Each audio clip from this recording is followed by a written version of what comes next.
Now, Michael Geoghegan is a political consultant and joins us now from Victoria. Let's start on the political race in Quebec. Who do you think has momentum heading into the final week of campaigning? Well, obviously, it's the Liberal Party under Philippe Couillard. In terms of the debate, every other leader including Quebec Premier Pauline Marois, went after him. Every poll that I've seen shows the Liberals in the lead. He did, however, show some weakness in the debate that might have slowed his momentum a tad. But right now, instead of what Quebec Premier Marois was expecting, which was to go from a minority to a majority, we may in fact see a Liberal government back in power in Quebec. Now, we hear so much about the view inside Quebec. What about outside? At the beginning of this campaign, did you expect that at this point the Liberals would show this kind of momentum?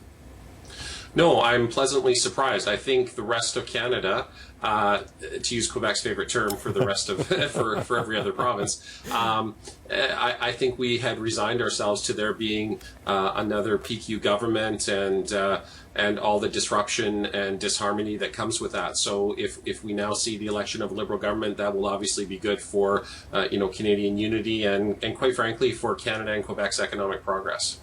To federal politics now. The Prime Minister oversees in a big way all of this week. What do you think he accomplished in those stops? Well, first of all, Stephen Harper, along with German Chancellor Angela Merkel, they are now the two most senior people within the so-called G7. He did some important things. He went to the Ukraine. He was at The Hague. He made some very clear statements about Russian President Vladimir Putin. He said, we've tried to have this guy as a partner, but Putin has made it clear he wants to be a rival, and now we have to treat him accordingly. So he's drawn a very clear line in the sand with regards to Russia, and I think that's going to help stiffen the resolve of other Western leaders. Are you surprised at the very tough line that he took compared to, say, other nations?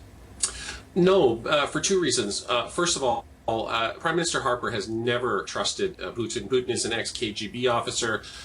He's a person who laments the collapse of the Soviet Empire. So Harper has never trusted the guy.